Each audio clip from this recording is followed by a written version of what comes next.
Lavelle and Kristen, tell us a little bit, how was Common Ground started? Common Ground is a grassroots movement of volunteer farm women who are actual farmers. Some of us are moms and wives as well. And we want to talk about food and agriculture. We want to generate conversations about food and farming and open the barn doors and, talk about what's really going on in agriculture. Can you tell us what are some of the common food issues that Common Ground seeks to educate the consumers about? Sure, and one of the most common questions that we get is, what is a family farm and what does a family farm look like? And I think a lot of people are usually surprised to hear that around 96% of farms are family farms.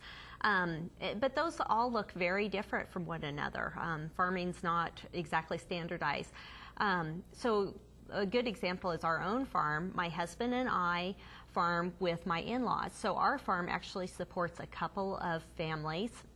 But the important thing is that we make our decisions that impact our farm ourselves. So every decision that's made on our farm is made by a family member, and that's regarding any practices or any production that we're going to do. So I think it's most people are very surprised to hear that about 96% of farms are family farms.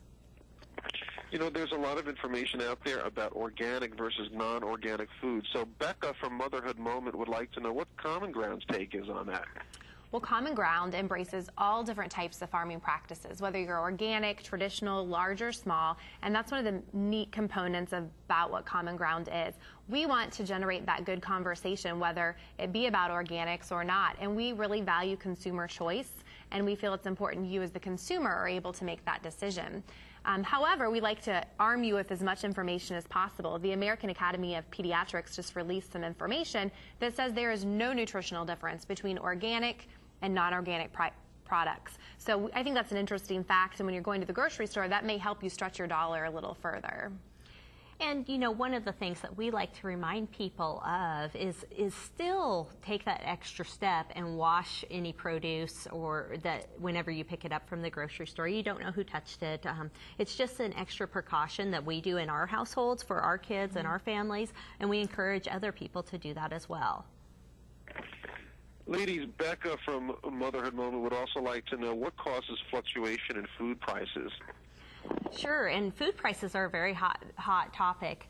I'll talk a little bit about what goes into food prices.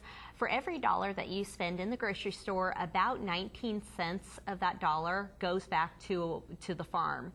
The other 81 cents are all the other costs. So, for example, transportation is in that cost. Of course, that's highly correlated to fuel prices, the packaging of the products, the grocery store cost. All of those things go into the price at the grocery store. It's interesting, though, in the United States, the average person spends around 11% of their income on food, where in most parts of the world, it's actually between about 18 and 25% of the income is spent at the grocery store. In some countries, even up to 50% or more of income is spent on food.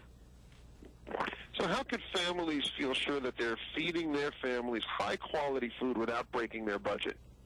I think it's very simple. I think that you can rest assured that when you're purchasing food in the United States, that we have many regulations in place that help make sure that we maintain that health and safety in our food system.